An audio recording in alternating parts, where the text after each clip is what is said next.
丽丽，你好好跟爸爸说，该怎么说就怎么说。是霍思思拍的。霍思思拍的，不是你们上学这不是不让拿手机吗？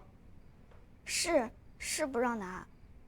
就那天放学的时候，就霍思思就拿他妈妈的手机拍了一张。那拍这个照片的用意是什么？我不知道啊。你不知道？你再说一遍。那这照片是怎么让倪蕊看见的？是霍思思发错群了。发错群？到底怎么回事？你跟我说具体点。丽丽，你知道什么都告诉爸爸啊。他呢，他得告诉其他的法官叔叔，让他们知道倪蕊这事儿跟你们几个没关系。就霍思思拍了照片，本来是想发到只有我们4个人的群，结果他发到有倪蕊的群，倪蕊就看到了。然后呢？你们就嘲笑人家了是吧？我又没说什么。你没说什么吗？啊？这是不是你写的？啊？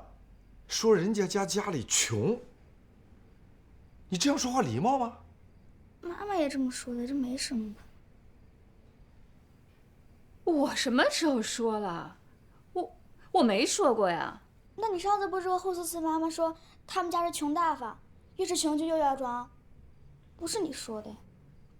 我们大人说话又没让你们小孩学。再说了，我说我也没让别人听见呀。你们有本事不要自己发错群。真是，这事也赖到我头上了，跟我有什么关系？站好，站起来。方可丽，我认真的跟你说，你这样非常不对。啊，你这么做礼貌吗？我问你，如果这些话，你的那些同学说你，你什么感受？如果别人都这样对你，你怎么想？人家家里穿的衣服再不好，那是人家的自由。每个家庭有每个家庭不同的情况，你不应该，你也没有权利说人家。你听明白了没有？我问你听明白了没有？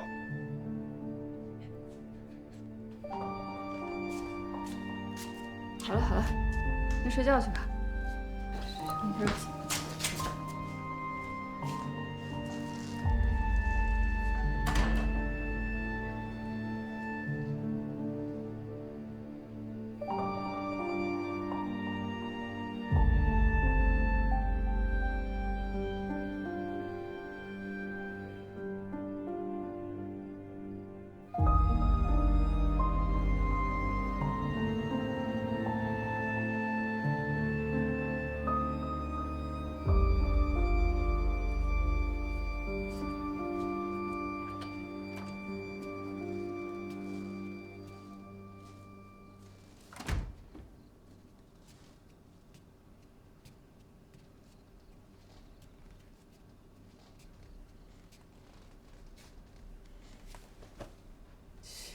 谢，瞧你这眉毛皱的，至于吗？以后你教育孩子能不能注意点态度呀？弄得跟审犯人似的，多大点事儿啊！我觉得吧，这个倪蕊的父母就是有问题，所以他们的孩子呢也受影响。多大点事儿啊，非让我们当着全校的人给他道歉。他们的问题咱先不管。小乐，你那些话真的不该当着孩子的面去说，是吧？他还小。你说这家穷那家没钱，你这种市侩的话，他很容易听进去，你很容易把他这个三观给带歪了。我市侩啊，我成了一个市侩的人了啊！我连你女儿的三观都能给带歪了。我不是说你市侩，我是说那些市侩的话不能说。你不是这样的人，但是你说者无心，他听者有意啊。小乐，我跟你说，其实这个问题我早就想跟你谈一谈了。我上次陪他去学校做活动，他见了老师就跟人家说：“我爸爸是法官，还是法院的领导。”这话你跟他说的吧？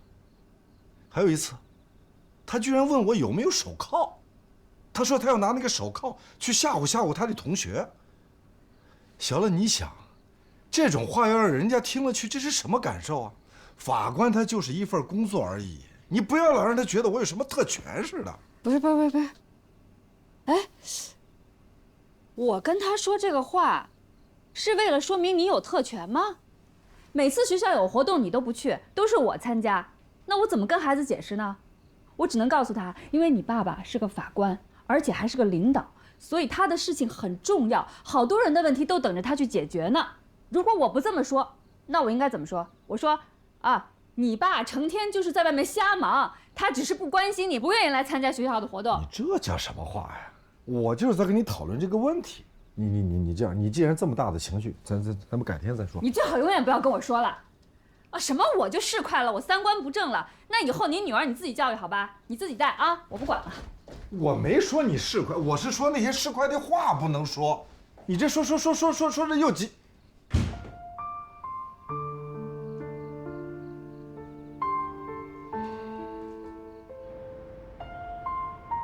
工会要选下一任的五好家庭，这是咱们这组的候选名单啊。还有，这是2点钟，你们中层要开会。方镇长，齐大爷又来了，闹着要见您。他怎么又来了？这不1周1次吗？频次增加了。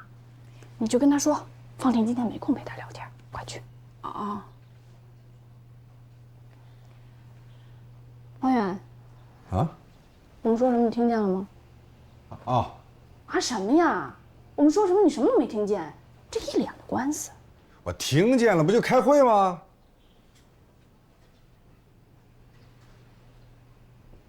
家里的事儿我们都知道了。不要紧吧？到底怎么回事啊？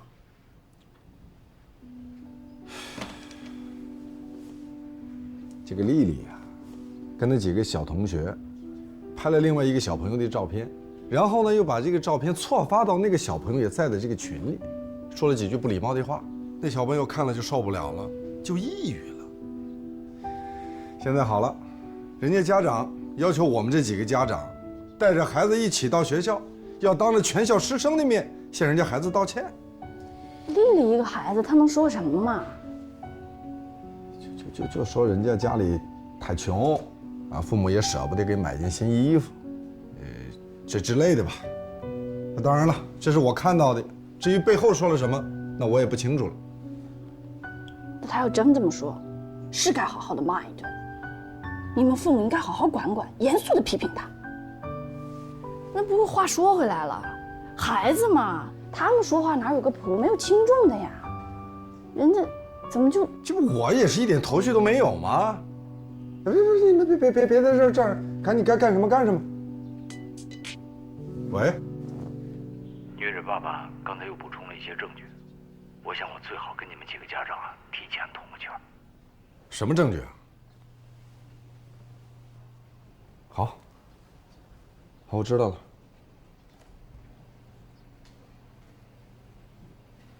不是你们还站着干什么？啊？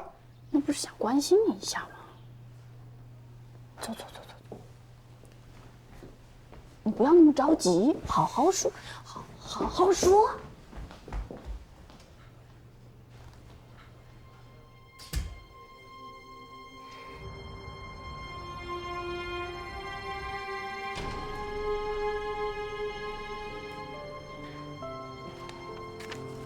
遗书。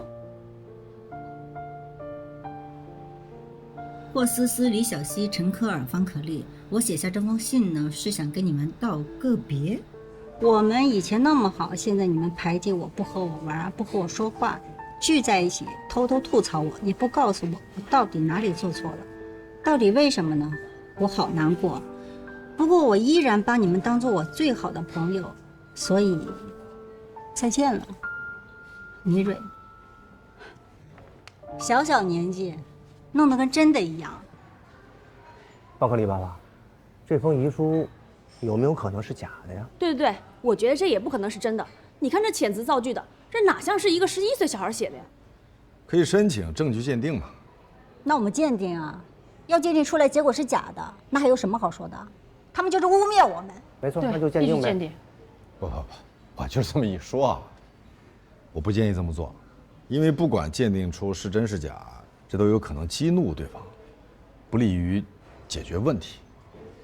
哦，不是，那您说，如果咱们不调解，让法院直接判，您觉得咱们会输吗？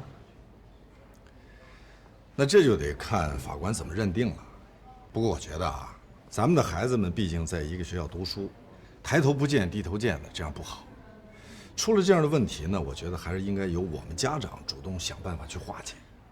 可关键，倪蕊他爸妈是讲道理的人吗？那两人简直就是一对极品。什么意思啊？啊，一看您呢就没跟他们打过交道。那这样，你跟他们以前是最熟的，对吧？你可以说说啊，说说。倪蕊他们家是2年级的时候转到我们班上的，你知道吧？哦，他们夫妻呢都是郊区的，靠着自己买了学区房，孩子呢也是考插班生考进来的。我们之前也就是接送孩子上学的时候打交道。我当时认为他们人真的是挺好的，主要是觉得教育理念跟我们一致。咱们4家不是有个小群吗？我就跟大家商量，把他们也拉进来。可是之前你们把我拉进那个群里边，没有倪蕊爸爸妈妈呀。你进那个群是我们后来重新拉的，可是他们跟我们混熟之后呢，真面目就暴露了。搞了半天，倪蕊妈妈是个微商，3天2头给我们推荐产品，想赚我们的钱。你说这微商吧也没什么，可是他做生意得光明正大呀。你说说他是怎么给我卖东西的？说这事儿我就气了。就有那么一次，我说我想减肥，结果呢，倪蕊妈妈就给了我一套保健品。她跟我说她是靠那个保健品减了10斤，我当时还特别开心。但我也不能白拿呀，我就问她多少钱，结果她就给我报了价，一共996，就那几件东西。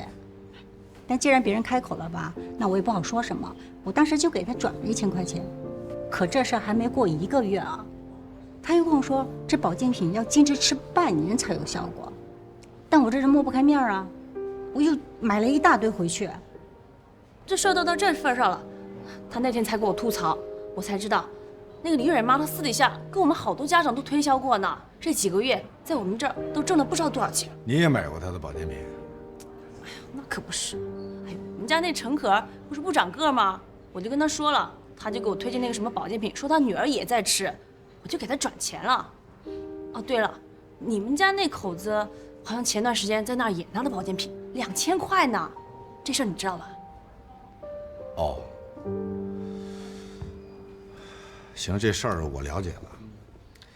可是我还是觉得啊，咱们大人的事儿归大人，就算是这个倪蕊爸爸妈妈他有问题，那也不能成为咱们的孩子们孤立排挤倪蕊的一个理由，对吧？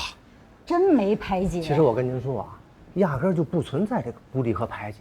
丽丽爸爸，我相信呢，您也能够看得出来，咱们这几户人家在这个班级里面，家庭条件算是还可以的，孩子们的学习和这个性格也都还可以。我想是不是因为倪蕊的父母，是想通过这个孩子跟咱们接近？当然，这无可厚非的，关键点在倪蕊。我不客气地说啊，这个孩子性格非常怪，喜怒无常的，而且还很敏感，对不对？对，特别敏感，总不能说，哎，倪蕊想跟谁做朋友，我们就必须跟他做朋友吧？这也太霸道了。那这样啊，这个我的建议呢，咱们还是调解。但是调解的时候呢，你们把刚才说的这些情况都跟法官再多沟通一下，最好能再提供一些证据。您就是法官，是不是？这些事儿您肯定比我们都熟啊，所以无论如何这件事儿，我们就委托给您了。你们说呢？对呀，你不是专业的吗？就是啊，多亏您在这儿，要不然我们这几家子可倒大霉了。是，您必须得帮我们呀。那也行，那这样的话，后续有什么情况，我再及时跟你们3位沟通。行，您多费心。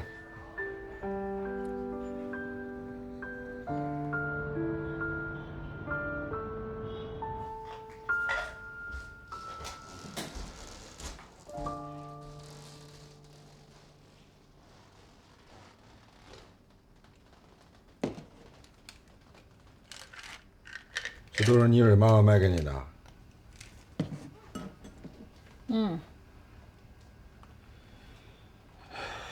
他们这几个家长呢，就说这妮蕊的父母确实有问题，你怎么看？哎呦，我可不敢再乱评价别人啊！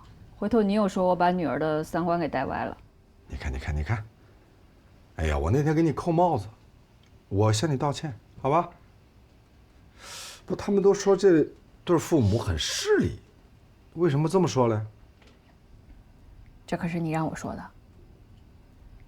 他们就是很势利啊。后来我们其他人在一块一盘，就发现他们跟我们交往是带有目的性的，不是卖我们这个就是卖我们那个的。那我们也不是傻子，后来啊，我们就重新建了一个群，没加他们。我们要跟这一家子人保持距离。保持距离你还吃？这花了我好多钱呢。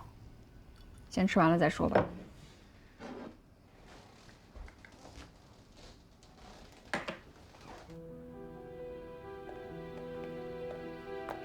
你好，你是唐小云的表弟？是我。谢谢你。你们聊。我们是荣州市中级人民法院的工作人员，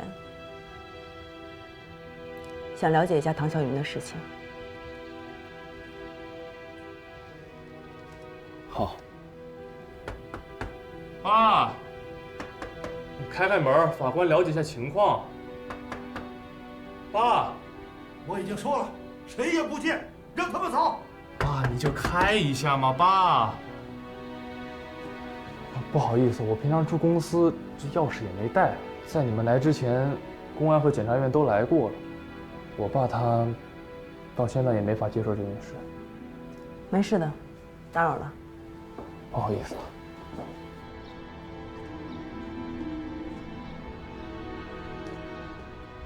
那个法官，不好意思，我今天实在不知道我父亲会这样。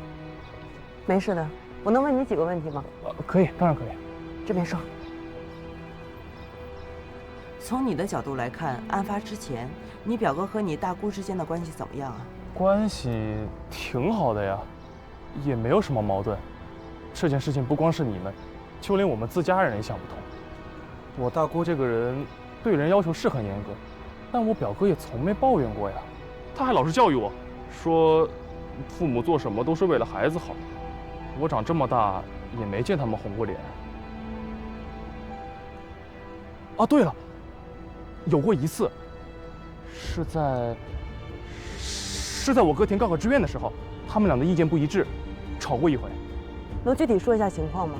填高考志愿的时候，我哥想学中文，我大姑不同意，她说学中文以后找不到工作，非要我哥学计算机。结果两人就好长一阵子不说话，一直冷战。后来据说是我哥受不了了，主动去承认了错误，报考了计算机系，两人这才和好的。在这期间，两人有动过手吗？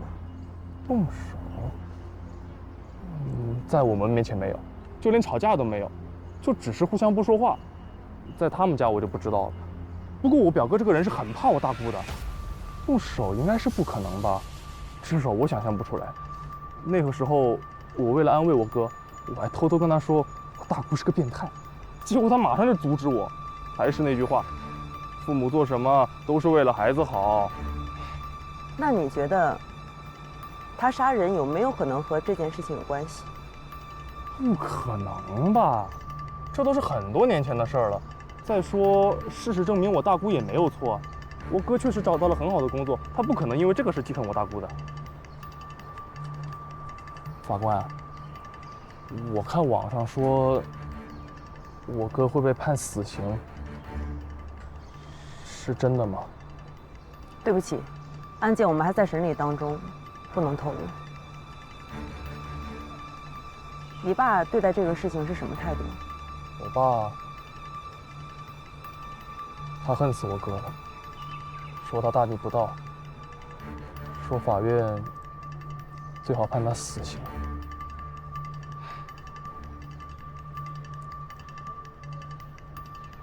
哎呀，真没想到，当时我从网上看到消息的时候可吃惊了，因为唐小云上学的时候跟我是室友，那会儿她每天晚上都跟她妈打可长时间电话了，他们从吃饭睡觉到国际关系，什么都聊，关系可好了。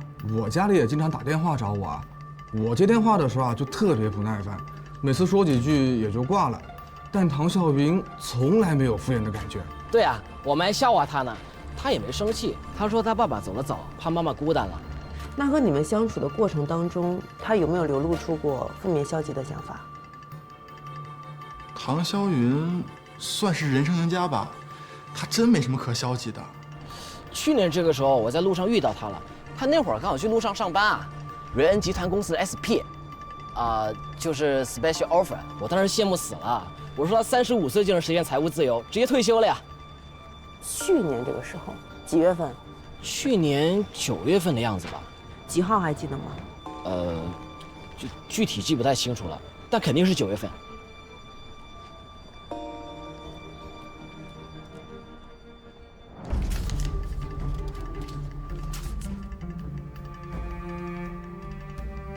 找到了，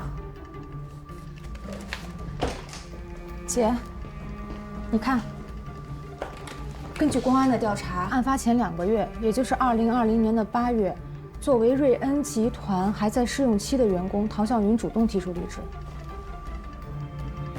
8月份主动离职，9月份却对同学谎称还在瑞恩集团，这是为什么呢？联系瑞恩集团相关人员，或许唐笑云的杀人动机就和他隐瞒离职原因有关。好，他不是主动辞职的，而是被我们劝退的。劝退？为什么？因为当时有同部门的女生投诉他说有骚扰行为。具体说一下。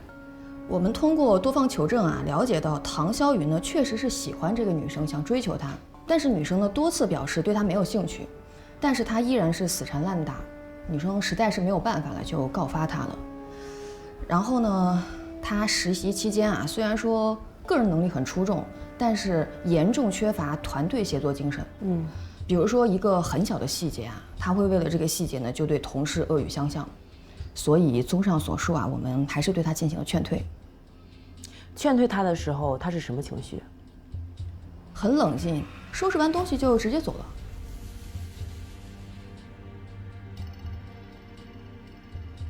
好，谢谢你啊。因为追求女同事而被投诉骚扰，继而被劝退，这事儿可能对他是个很大的打击。他觉得丢脸，所以瞒着亲朋好友，这个逻辑是说得通的。可是他有怨气，为什么找公司呢？那他为什么杀害了他母亲呢？会不会是怕他妈知道真相后责备他？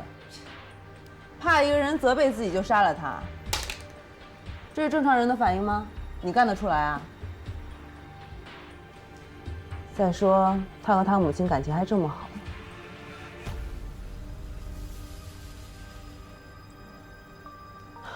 我需要清醒一下。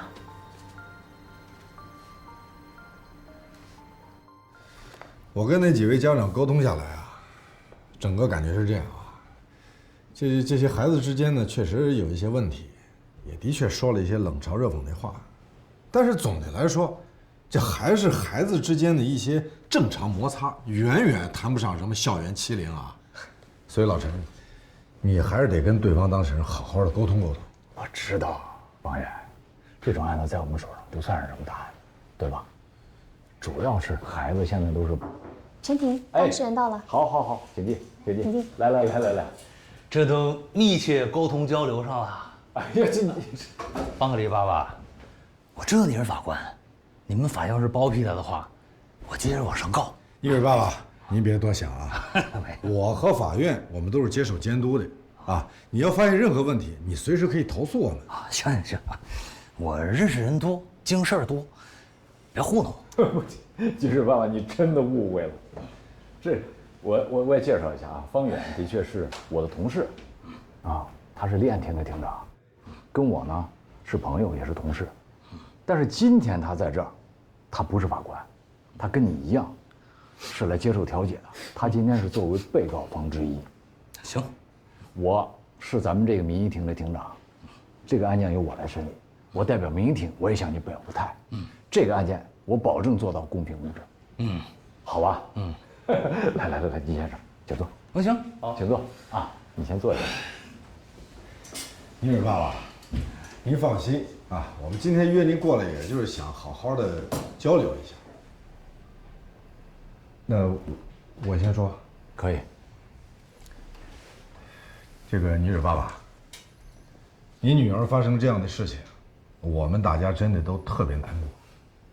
但是呢，经过我前期多方了解，您说的这个情况，跟事实应该还是有不小的出入的。因为我听说呀，倪蕊呢，她是很想加入小朋友这个小团体，可是呢，孩子性格都不一样嘛，他们确实是不太想跟倪蕊一起玩，所以态度比较冷漠，也的确说了一些这个冷嘲热讽的话。可是不管怎么说，这也不能说是校园欺凌霸凌吧？哎呦，你看你说的啊，我们家孩子就硬要巴结你们家孩子呀，是不是？你是不是还想说我老婆做微商啊？做微商怎么了？啊，这都是他们说的。那些个当妈妈的，他们是一开始是巴结我们家的。不是，您说这个巴结你们，这是什么意思啊？哎呀，我跟你讲啊，看来你也不经常带孩子，我跟你也说不明白。倪蕊爸爸，很多事儿他都不了解。倪蕊爸爸，不是他不了解，你说的这个情况我也没掌握。要不这样，咱们今天都坐下来了，那你就把你说的这个情况，还有你想表达什么，全都摊在桌子上面，把它讲清楚。行啊，那我就说说，我们家孩子是小学2年级转过来的，本来我们也不认识。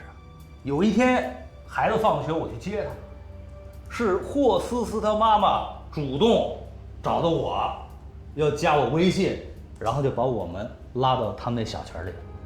啊，你是说，是他们主动把你拉到群里来？对呀，我那时候在一个课外培训机构，我当销售总监。我能给你们家孩子那个课程打折呀，有优惠呀，啊，我能给你们家孩子找最好的老师啊。那时候你不知道他们对我们家有多热情。哎，再说我老婆做微商这事，做微商怎么了？做微商违法了吗？我卖那些东西都是国家有正规批号的呀，是吧？我没假冒伪劣啊，我没拿东西非得往你们家手里头塞吧。人情冷暖的。后来半年以后，我们培训机构倒闭了。我失业了，嘿，你看啊，他们那脸色啊，整个我在微信群里边，我们在发任何信息，包括孩子他妈，一句都不回复。我这有一回过周末，我是很好心的，我说大家聚个餐吧，我买了那么多鱼啊、肉啊、菜啊、蛋呐，他妈妈忙活一晚上，结果怎么样呢？一句话都不会回复啊！我真不骗人，我跟你讲，我这人行得正，坐得端，我从来不撒谎。我给你看我这微信啊，我所有这些个东西我都有据可查，我来时候准备好，您瞅瞅，是吧？看看啊，怎么样，是吧？我没说瞎话吧？这样，倪蕊爸爸，麻烦你把这些东西啊，把它打印出来，交给我们法庭，好吧？行啊，行啊，随便打印啊，谢谢，是吧？谢谢。我这个，你看我哪句撒谎了，我负法律责任。来，您打印。我失业之后。那帮妈妈们、爸爸们啊，再没给我们打过一句招呼。直到有一天，我们家倪蕊回来啊，说霍思思啊、陈科尔、方可丽、李小溪他们再也不搭理我们家孩子，在班里边孤立他。陈法官，你知道孩子在学校被霸凌是什么滋味吗？这个情况我再了解了解。好，倪蕊爸爸刚才也把这个情况讲了一遍啊。那我作为法官，我想说2句。4个孩子在微信群里面讽刺倪蕊，嘲笑倪蕊，这个行为肯定是错的，给倪蕊带来了伤害。那么倪蕊爸爸，你的诉求是什么？你是要求4位孩子的家长当着全校师生的面做一个公开的检讨？对呀，这个事情是不是也严重了？我是怎么想的呢？我是想这个事情是因为孩子而引发的，那么咱们最好的解决办法，是在法院和家长的引导之下，让孩子们自己来消化、来解决、来处理好这件事情，这是上策，你说对吧？对什么呀？我跟你说，这事儿就没得商量。欺负我们家孩子就都是他们这些个大人教的。我跟你说啊，必须得他们这些大人跟他们家孩子在全校师生面前跟我们家倪蕊道歉。我跟你说，陈法官，我看出来了，你就是想包庇他，是吧？你就是想庇护他。我跟你说，你要再这么干下去的话，我就接着往上告，我都上头告你们去！哎，倪蕊爸爸，倪蕊爸爸，你滚！行，劝一下他。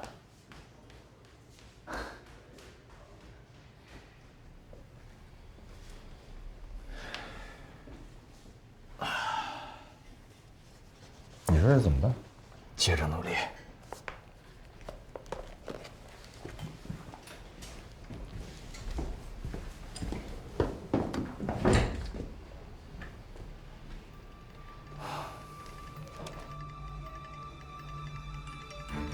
方可丽爸爸，你今天去法院了吗？法官怎么说？倪兴刚说了什么啊？他是不是把脏水泼我们身上了？方可丽爸爸是不是还在调解啊？怎么一直没有回复啊？哎呀，丽丽爸爸是法官，又是领导，肯定没问题的。哎，方可丽，你都5年级了，5年级了，你这4则运算你搞不明白是吗？怎么回事啊？啊？我是不是跟你说过，像这样的题，老老实实的跟我预算？打草稿，你草稿呢？喊什么喊什么？电梯里就听着你在这咆哮，又怎么了？你女儿我教不了了啊！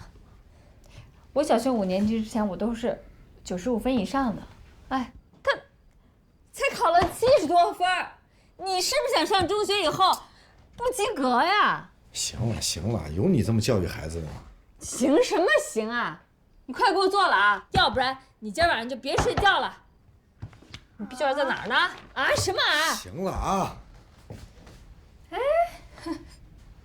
你今天倒装起好人来了哈，那你管吧。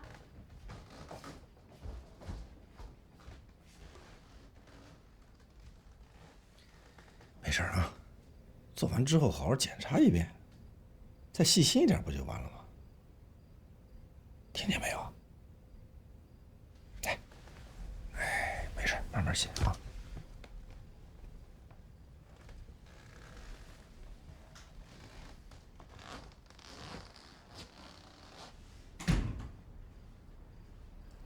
你今天调解怎么样呀？群里都在问呢，你也不回。你先把你手机给我。干嘛？你给我。干嘛呀？你拿来，我看看倪蕊她爸爸在的那个群。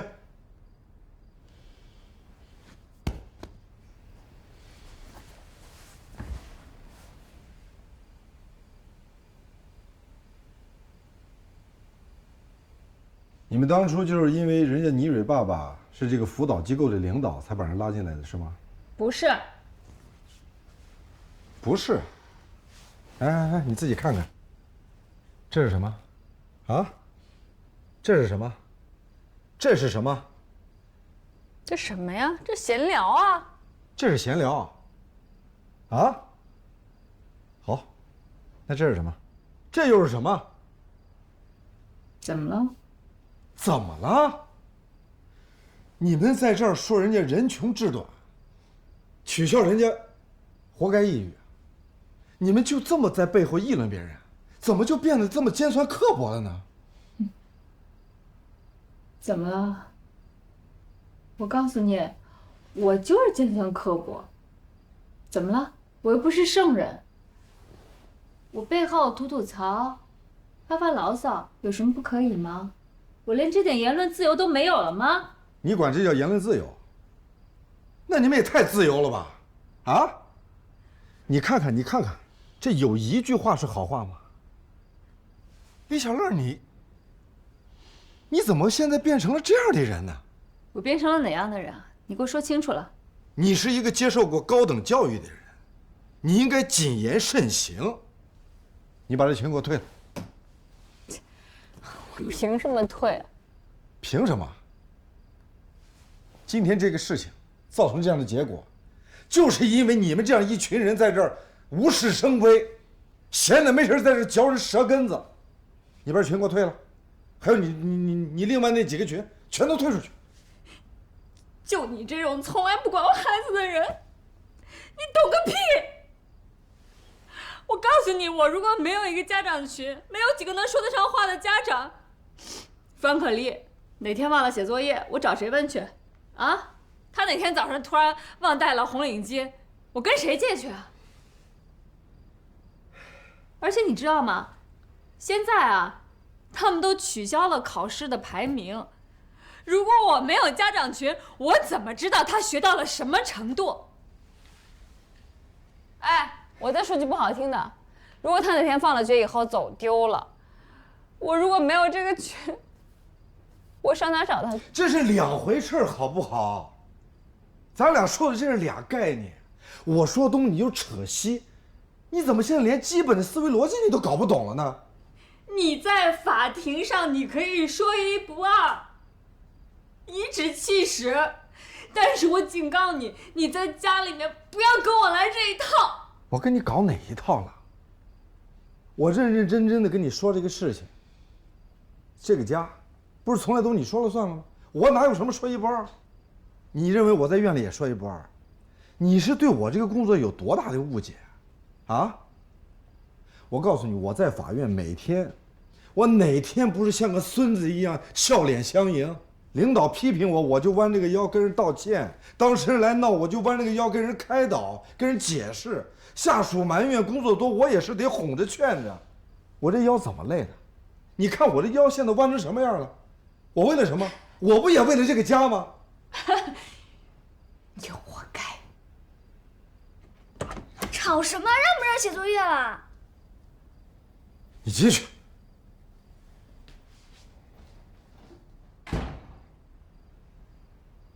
你刚才说什么？我活该。你什么时候变得这么恶毒了？看来我之前说你市侩庸俗，我说错你了。你现在这个样子，你简直就是个泼妇！混蛋！我泼妇？那我问问你，是谁让我变成今天这个泼妇的？本来我可以去律所的，他们本来让我接一个上市公司的业务，就是因为你们出台了那个什么竞业规定，我没法去，我推掉了，否则我现在我都是律所的合伙人了。对，都是我害的你，都是我拖累了你，行吧？但请你清醒点吧，啊！你看合伙人，你敢保证你能进得去律所？你一进律所你就成功，你就一定能当上合伙人？就你现在这样子，我跟你说，李小乐，你不失业就不错了。你岁数越来越大，脑子越来越简单。我现在算是明白了，原来在你心目中，我就是一个头脑简单、一事无成、愚昧的妇女。哎，方法官，那你又做成了什么了不起的事儿啊？啊？你在法院干了这么多年，还是个副科级，活多钱少，顾不了家，你真牛，你真有前途。那也比你有前途。我副科级怎么了？我就是副科级，我是法官，我自豪，我骄傲，我一辈子我就盯在法院干了。你就是个一辈子的穷命。你再说一遍。你再说一遍。就是一辈子的穷命。好，我穷命，我也乐意。嫌我活多钱少，啊？后悔了，还来得及，一切都还来得及，不用后悔啊。什么意思？你想离婚是吧？这你说的，啊，这可是你说的啊！是我说的，离就离呗，明天就离，谁不离谁是孙子。行，离，谁不离谁王八。这你说的啊，离！我现在就把咱俩结婚证找出来，明天民政局一开门，咱俩就去办。我请假，我也陪你把这事儿干了。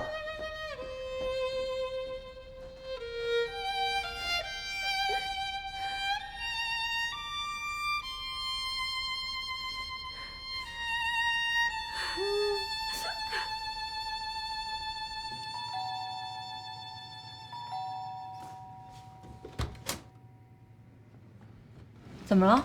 某法官后院失火，走吧，咱们调解矛盾去。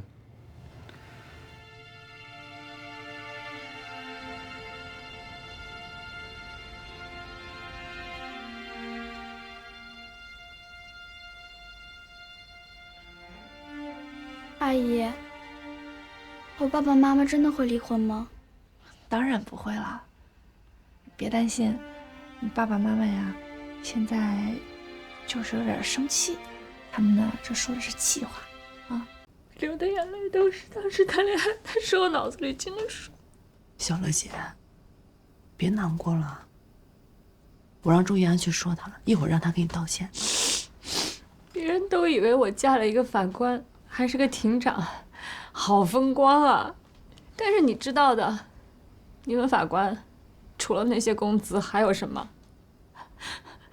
这个聚会不能参加，那个朋友要回避。方远啊，连我洗个制服都不让我晾在外面，生怕小区的邻居知道他是法官。当然了，这是你们工作性质啊，我能理解，没关系。但是凭什么我跟朋友吐个槽，发个微信他都要管？那我作为一个公民，我还有没有自由了？是，这是他做的不对，太过分了。一会儿咱们一起好好说说他啊。师傅，和小乐姐道个歉吧。我又没错，我道什么歉？你错没错，你心里没点数吗？师傅，你说说你这个脾气吧，你就得把小乐姐给气跑，你后不后悔，难不难受？啊？其实我大学毕业以后，我爸妈都在老家给我找好工作了。那个大的金融公司给我高薪我都不去，这是我自己的选择。我想跟他在一起生活，他工作这么忙，那我就必须要上一个朝9晚5的工作嘛，对吧？总要有人照顾家。我这些年没有功劳也有苦劳，他为这家做了什么？凭什么他看我做的什么事情不顺眼就来指责我？方庭长，平时你调解别人家的矛盾那是一套一套的，怎么落到自己身上就那么轴了呢？这是原则性问题。这还原则性的问题啊？这小乐姐对你多好呀，之前拉你去打羽毛球锻炼，那是小乐姐偷偷拜托我的，就是因为知道你身体不太好，工作太忙了，好给你调养一下身体。师傅，有什么争执都可以好好沟通，好好去聊的嘛。这也是你跟我说的，至于为这几句话去怪他吗？你拉我打球那事儿，我早就猜到了。猜到了，你都还这样吗？师傅，小乐姐平时忙里忙外的，照顾小孩，照顾家庭，真不比咱们工作轻松。你至于对她说这么重的话吗？我说什么重话？我就是一个好心的提醒，仅此而已嘛。你别跟我说，你肯定是起范儿了啊，摆出庭长那个架子，我想想都知道啊。你现在跟他去服个软。我服什么软？是他非要离，我又没要离。丽丽，阿姨想问你一个问题。那个叫倪蕊的同学，你们到底为什么不想跟他玩啊？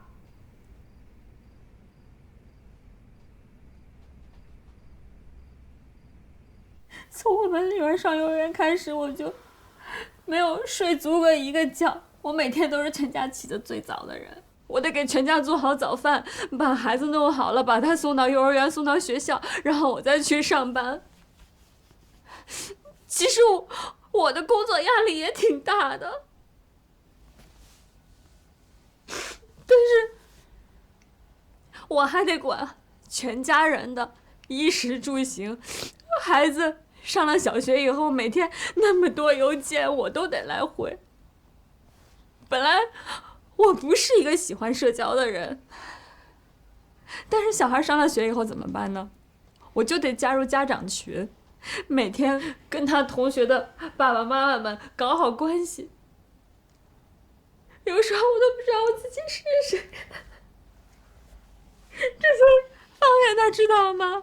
他每天回家，他是可以假清高，可是我行吗？这孩子都你一个人带啊，所有工作都是你一个人做，这员工回来他也不帮一把呀。我能指望他吗？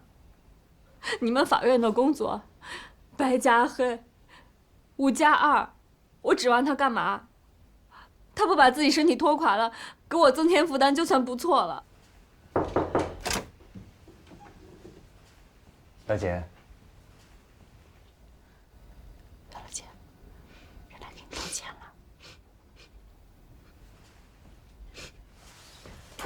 赶紧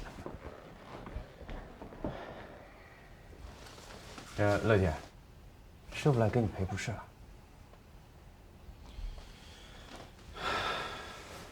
那个，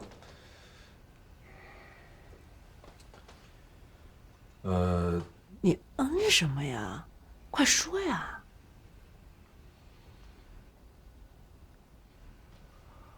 话说的有点重，说重了，对不住。你没说重啊，我就是庸俗、刻薄，我就是三观不正。你不用假惺惺跟我道歉。有完没完啊？啊？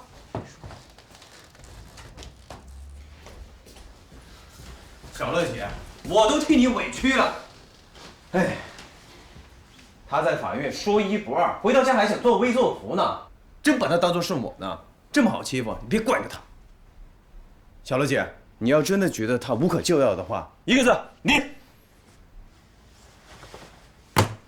打开微信小程序，立案感情破裂，你。正好叶欣呢是立案庭的，我是民庭的，一条龙一起的给他判了。你要觉得不解气，这还有一个刑庭的呢，专管无期起判的那种案子，罪名随你定，判他个无期的。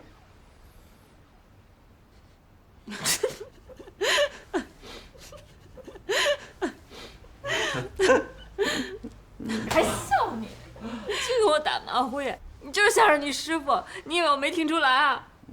姐，你看你都笑场了，怎么以后帮你做主？笑了啊，没事了啊，没事了啊。判你个无期还差不多。哎，我死刑，死刑。你跟阿姨讲的都是真心话。嗯。那你平时为什么不告诉爸爸呀？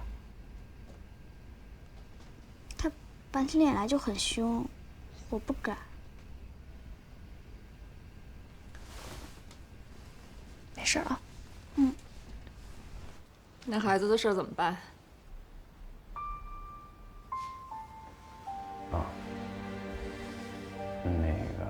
师傅，这对方还是很坚持，他们要求你去学校当面给师生们道歉。让你们庭长在全校面前道歉，那他以后在单位里还怎么混啊？姐，所有的家长的情绪现在也在阵头上，要不你去和他们家长们私底下去沟通沟通，聊一聊。这边程庭长再去调解调解。我觉得吧，这孩子之间见个面，互相道个歉，这能行吗？我听下来觉得小朋友之间的矛盾也都还好，因为我小时候呢，在班里也是被皮大王打，可能我那时候没心没肺吧，我当时也没有觉得是校园霸凌。师傅，小乐姐，我跟丽丽聊过了，我觉得丽丽的同学的确受到了校园欺凌，但是跟丽丽没关系啊，可能是你们家长的原因。你是说我们这些大人合起伙来欺负一个小孩？前段时间丽丽过生日的时候，她其实想邀请那个孩子来着，但后来又改主意了。快告诉妈妈，你为什么改变想法了？没事，大胆说出来。你就如实说出来。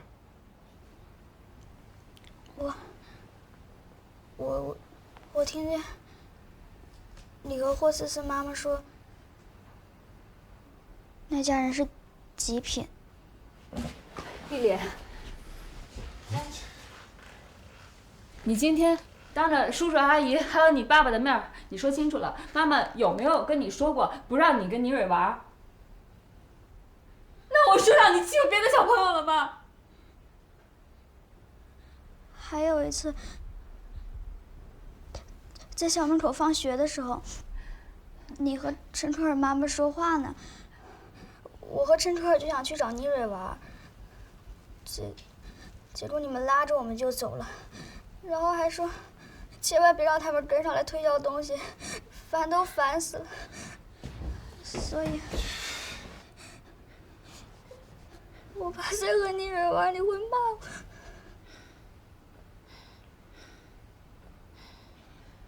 所以有时候，大人的一句话、一个行动，小朋友就会不由自主的去当做一个命令去执行。然而很多大人可能自己都没有意识。当然，这只是我自己的想法。你听听，你听听，你听人小叶说的。你出去！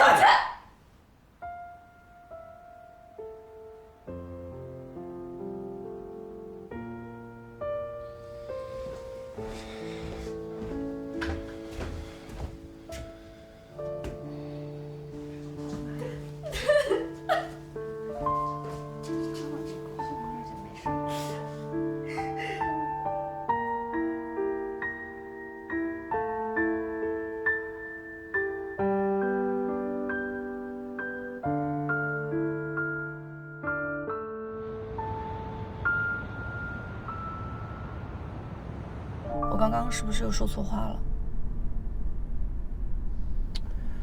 这错不错的，你不也都说了吗？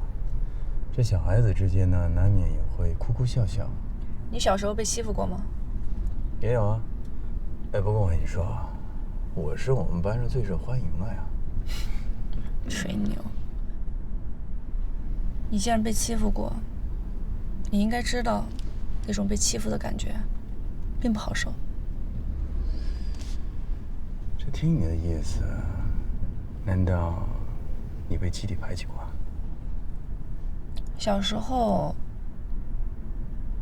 我有一个同桌，他的爸爸呢想找我爸爸疏通关系，我爸拒绝了。结果那个同学呢，就拉着同学到处说我坏话，然后让大家都不要跟我玩，孤立我。那你觉得是你同桌的父亲让他这么做的？可能吧。但你想想啊，在那个时候，信息的交流根本没有现在这么便捷，孩子、家长、学校之间还会互相影响，那更别提现在了。很多时候，家长们之间的矛盾，就会直接转化成孩子们之间的矛盾。那被孤立的时候，你为什么没有告诉爸妈呢？因为我爸妈那个时候在办离婚手续。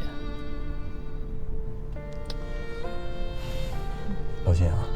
没事儿，我要能说出来，就已经说明我不在乎了。你在乎，不然呢，你不会发现今天问题在哪。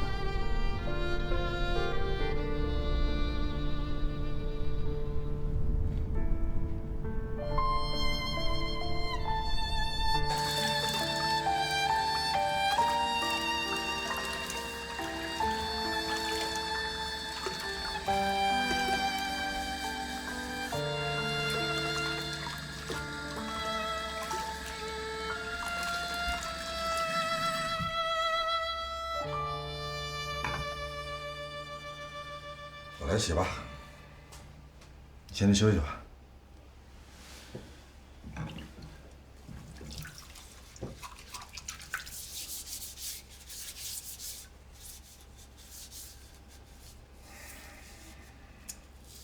这些年呢，孩子的事儿都是你在管，你在操心。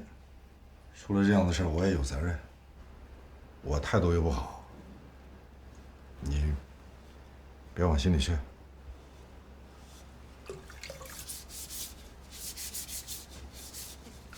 你真打算答应倪蕊爸爸的要求，当着全校师生的面给倪蕊道歉？现在当务之急呢，是应该考虑看看，怎么把对这个孩子的伤害缩小到最小的范围。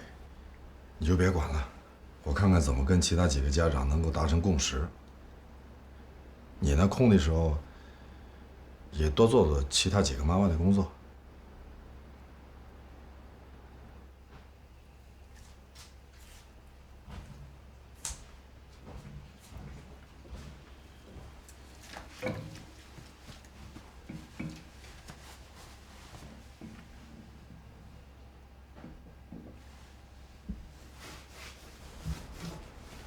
哎，老陈啊，不好意思，这么晚打扰你啊。那个关于倪蕊那个案子，我有一些个人的想法。廖凯，把我党员学习笔记交给内勤。好的，姐。姐，检察院补充的证据到了。小云成长记。这是在唐笑云家储物间发现的，这个标签是唐母贴的。今天数学期中考试，我只考了99分。这个成绩非常不应该，我明明可以做得更好，因为一个小小的失误损失了这1分。我对不起我的母亲，也对不起自己。看上去只丢掉了1分，但未来很有可能会因为这1分而输掉你整个人生。记住，人生就是一场战斗，任何一点小小的失误就将让你一败涂地，千里之堤毁于一穴。你要好好反思。这才扣了1分啊，这就上升到人生的高度，这有点太夸张了吧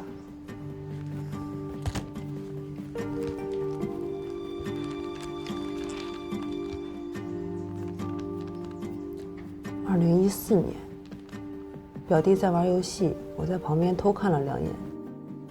这是我堕落的开始，我应该对表弟起到表率作用，而不是和表弟一起在游戏中堕落。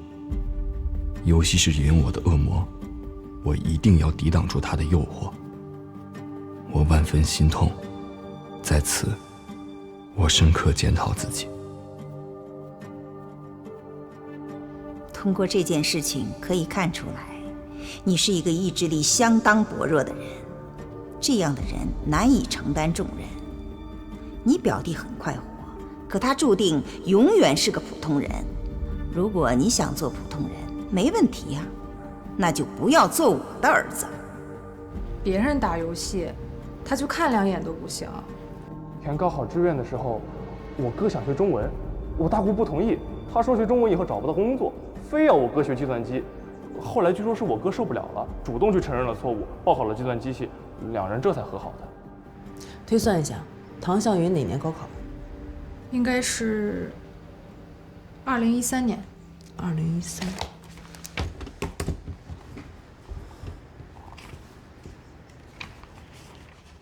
2013年6月。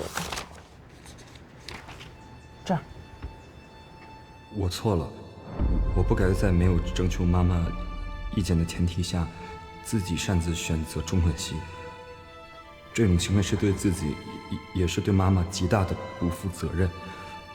妈妈很久没有理我，我不怪她，她把我当成最亲密的人，而我却伤了她的心。人生如战场，怎么能够毫无长远计划，仅凭个人一时的喜好，信马由缰呢？只有弱者才会口口声声喜欢什么，讨厌什么。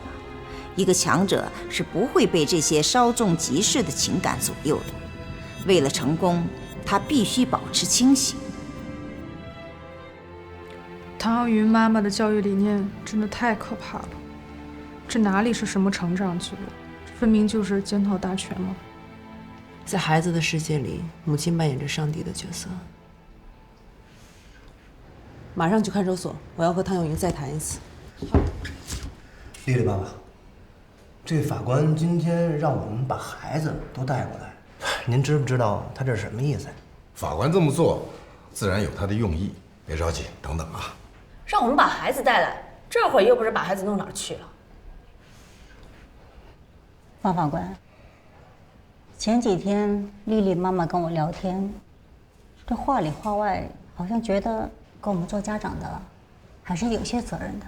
她跟你说过没？我们说过。哎，你们不会真的要认了吧？这哪跟哪儿啊？这样，我说两句啊。这些天呢，我跟我爱人啊和孩子认真的谈了几次，我发现啊，我们作为家长啊，在这个孩子们之间的交往上的确没有起到一个正确的引导作用。引导作用？不是，那您说说应该怎么引导？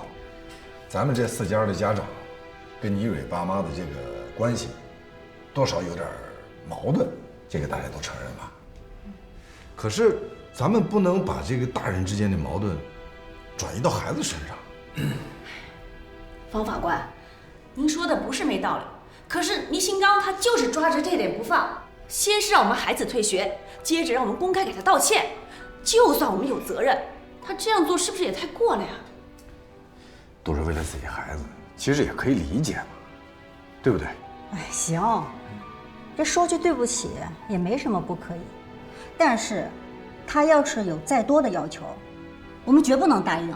没错，那这个就是我们的底线了啊。私底下道歉，这事儿就这么过去了？我就是要曝光他们这几家人的丑恶嘴脸。李先生，你先别激动。我问你一个问题，你让他们公开道歉，你想要的是一个什么样的结果？我要的结果很简单，我就是得这回把他们几家搞怕了，让他们以后不敢再欺负我们家孩子。他们怕不怕，我先放在一边不说啊。你这么做的话，你知道会给倪蕊带来什么样的后果吗？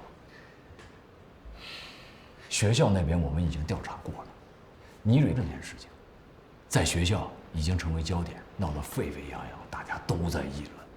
孩子经过心理疏导，好不容易现在克服了心理障碍，可以返校去上课了。但是你现在呢，是让4个家长当着全校师生的面赔礼道歉，是不是倪蕊又一次成为全校的焦点？大家是不是又一次还要议论这件事情？小朋友们还敢跟他做朋友吗？恐怕连跟他说话都不敢啊！倪先生，你是一个爱着自己女儿的好父亲，但是你更应该从你的女儿出发，去想一想这件事情应该如何的处理。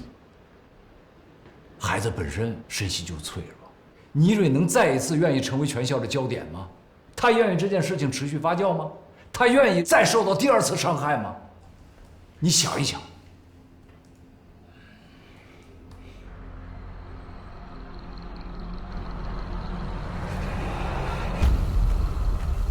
又来了。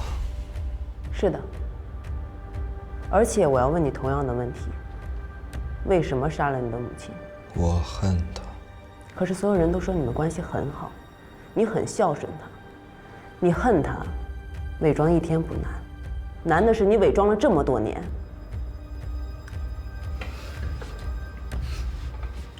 法官，可能是我年纪好吧。唐小云，你一直在撒谎。你不是恨你妈，你怕她，非常的怕。你的母亲是老师，很严厉，从小到大对你的要求一直很高，考试不但要第1名，而且要100分，成绩要优秀，兴趣爱好、体育锻炼也要跟上，吃饭、睡觉、社交，你生活中的一切，他都给你制定了相当高的标准。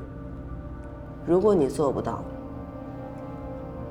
他就会从人格上侮辱你。高考填志愿，你和你的母亲发生了分歧，你让你舅舅当说客，可惜你妈依然赢了。你研究生毕业，进了一家人人都羡慕的公司，高收入还有期权股票，可是，就在实习刚刚开始没多久，你辞职了，为什么？我有了更好的 offer。你因为骚扰女同事被开除了。那个叫追求，不是性骚扰。你怕你妈知道你丢了工作，更怕她知道你被辞退的原因，所以你一直瞒着大家。在被劝退后，依然假装每天正常上下班，直到你妈生日那天起，你装不下去了，因为第二天就将是你转正的日子，这个谎言将被捅破，对不对？不对。从被开除那天起，你就惶惶不可终日。你在想要如何面对你妈，因为你知道她一定会用世界上最恶毒的语言攻击你、侮辱你，那是你绝对无法承受的。所以从那个时候开始，你就动了那个念头，杀死她。她死了，你就不用再面对世界上最可怕的人了。他死了，你就可以解脱了，对不对？把嘴闭上。唐小云，你杀他的时候只敢从他后背下手，是因为如果你看到他的眼睛，就绝不敢再做任何反抗，对不对？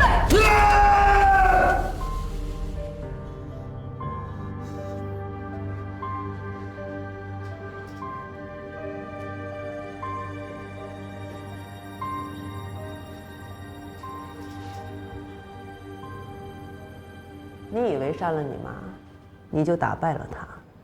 面对所有人的问询，你不愿意承认你怕她，因为承认你就输了，所以你说你恨她。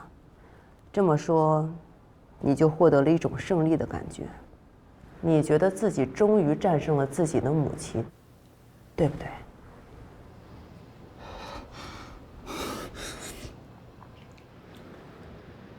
法官，我想问你个问题：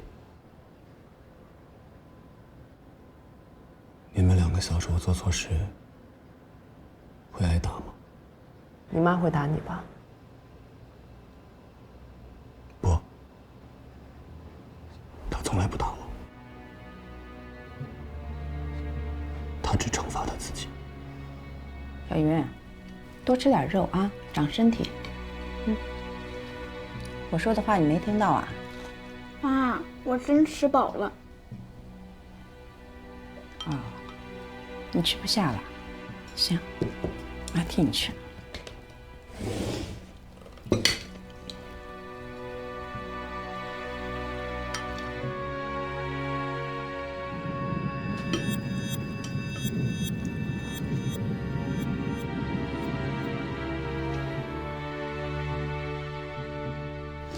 妈，我吃。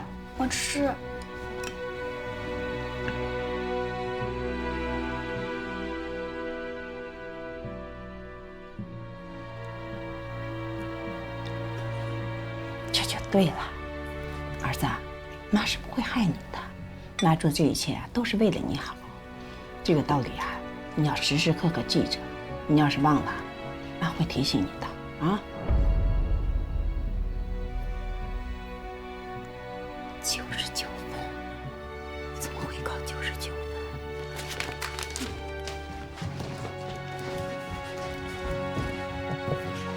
这学什么？学什么？学什么？妈，你们这……什么？妈也有责任，妈也有责任，害怕，是妈的责任，是妈的责任。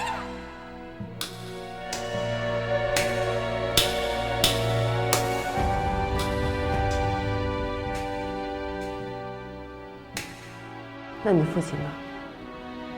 从来没有阻止过你母亲吗？我爸他阻止过，没用，只会让我妈更加过分。我爸在的时候我挺开心的，至少我可以找一个人唠叨唠叨。可是我高1的时候，他也死了，所以我从高1开始，我就当了一个很乖很乖的儿子。我完成我妈妈要求的一切，她让我做什么我就做什么，我什么都会做好。而且我没有任何的要求，我只要求她别再用惩罚自己的方式来惩罚我。你因为害怕对你妈动手，可是为什么最后还要分尸呢？因为她是个魔鬼。你撕开，撕开，这样她就不会活下来了。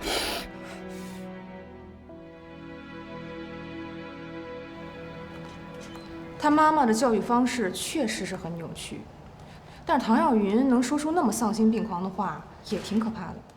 会不会他精神上不太正常？我也想到这一点。公卿申请给唐笑云做一次精神鉴定。好。咱们这起案件之前也都做了充分的沟通，大家也基本上达成了一致。所以现在请大家来呢，我就在想，咱们能以调解的方式做到一个圆满的结果，那是最好。方言，这样吧，你来作为这个4个家庭的家长代表，先说2句。好。这个，一蕊爸爸，我呢，先代表方可丽，向您说声对不起。这件事情呢，是我们家长的责任，希望能得到您的理解。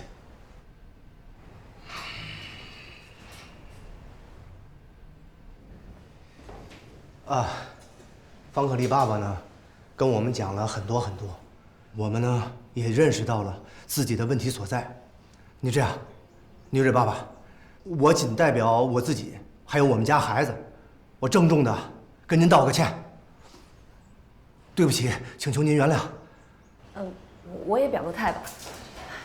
倪蕊爸爸，对不起。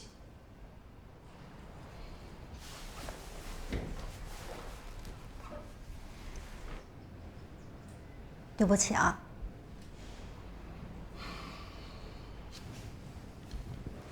倪蕊爸爸，我看大家的态度，基本上都是诚恳的，啊。各位家长，我也提一个要求啊，咱们一会儿跟倪蕊道歉的时候，我也希望大家的态度同样诚恳的，好吧？你要求几位家长当着全校师生的面跟孩子道歉，这个是不是不太合适？你说呢？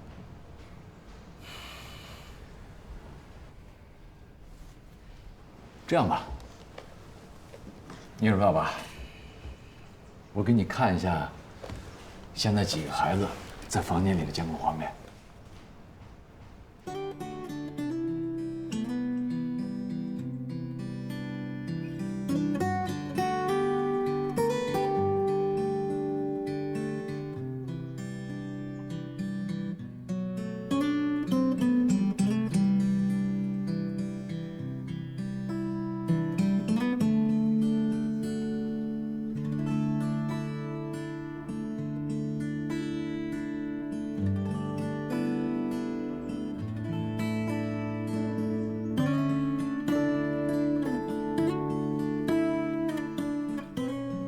大家都看到了吧？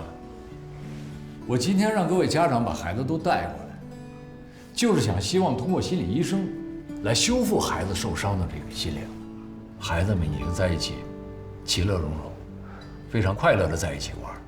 我们作为家长，没有理由不像孩子那样。我们为什么彼此不能更宽容一些呢？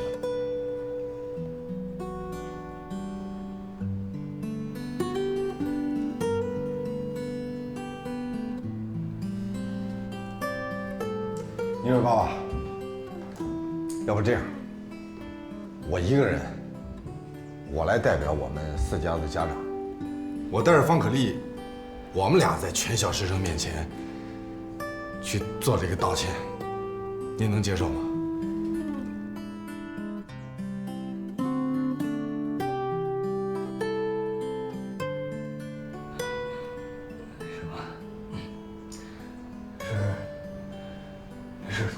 过去了啊，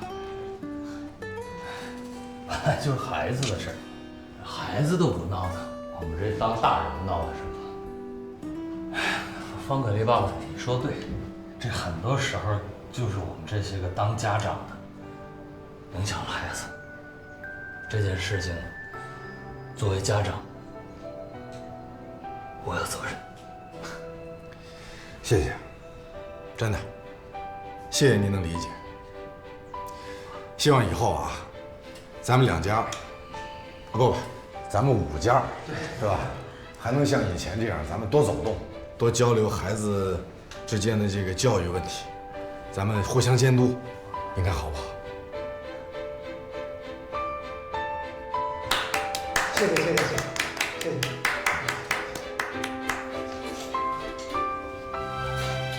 谢谢啊。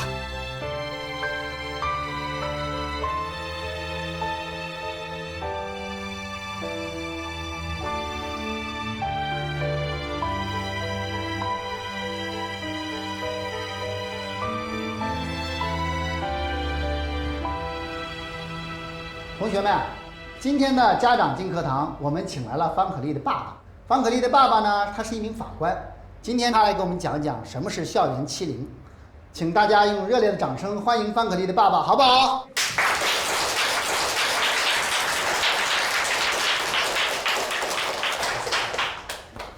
谢谢啊。这个同学们大家好，我是咱们兴城区法院的法官方远。今天呢，来跟大家交流交流啊。在咱们这个小讲座正式开始之前呢，我想先问大家一个问题，好不好？好。那么我想问同学们，知不知道什么样的行为才是这个欺凌行为？打人、骂人、打人和骂人。还有吗？这3位同学啊，说的都对。但除了这些行为啊，还有一些行为也是，比如说啊，我们有人用言语攻击自己的同学，用行为呢去孤立某一个小朋友，甚至是制造谣言，这都属于是欺凌行为。那么接下来我想再问问大家，如果遇到这种情况，我们应该怎么办呢？告诉老师，告诉家长。可是我爸爸只会说我没用，他告诉我，如果有人欺负我，就欺负回去。准确讲呢，应该说，如果有小朋友要动手打人、打你，你是应该正当防卫。但你爸爸说的呢，也不全对。因为如果我们以暴制暴的话，那只会激化更大的矛盾，是不是？哎，正确的方法是什么呢？就像前面2位同学说的，第一，把这个情况跟学校讲，告诉老师，并且告诉家长。告诉家长呢，其目的就是我们一起啊，来正确的面对这个问题，解决问题，化解矛盾，这才是正确的。同学们说对不对？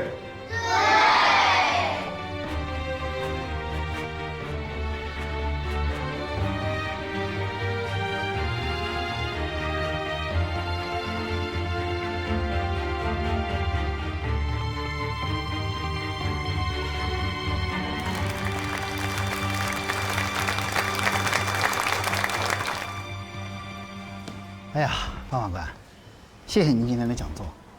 今天呢，也给我们老师们上了一课。不，得谢谢学校给我这个机会。我呢，今天啊，不光是以一个法官的身份，也不光是以一个父亲的身份，更是以一个社工的身份来的。社工？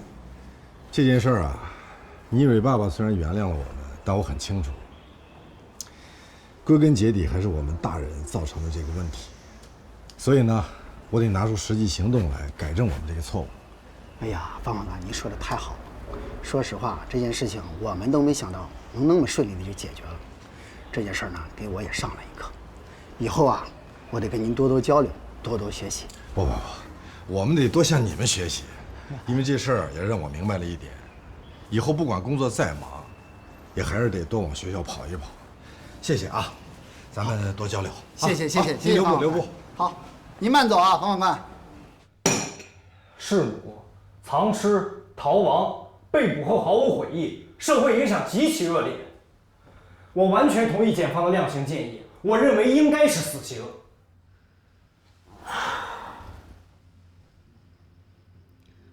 我这么说可能有点不太恰当，但我觉得唐小云情有可原。宋法官，你所谓的情，是指唐笑云的母亲对她过于严厉的教育方式，但在法律上，必须要被害人有严重的过错，才能对唐笑云从轻处罚。在这一点上，我们无法为她找补。李飞，这些年虽然咱们一直在提倡死刑要少用慎用，但是该用不用，这也有违法治精神。唐笑云的精神鉴定报告出来了，精神正常，只是存在一些偏执性人格。求其生而不得，则死者与我皆无恨也。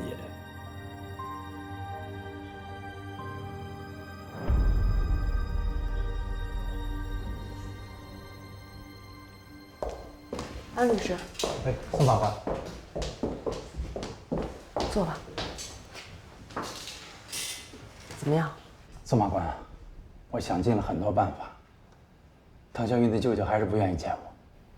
安律师，作为法院律师，你还是要想尽一切办法去和唐小云的亲属谈，看看有没有人愿意出具谅解书的。他的父亲是独生子，没有直系亲属了。母亲这边，唐小云的舅舅态度非常坚决，他绝对不会原谅外甥杀害自己母亲的行为。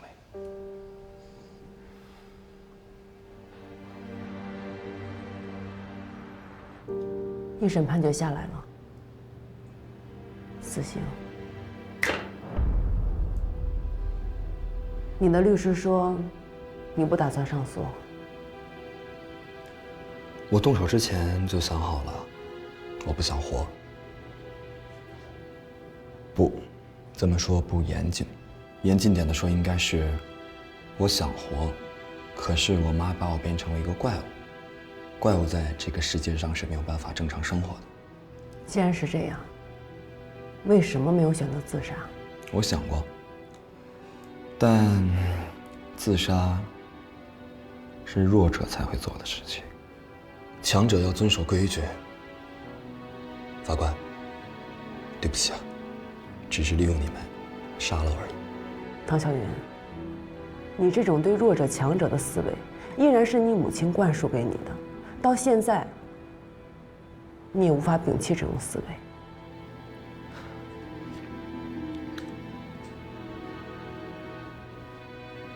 你说错了，法官。但是这次我没听我妈的话哦。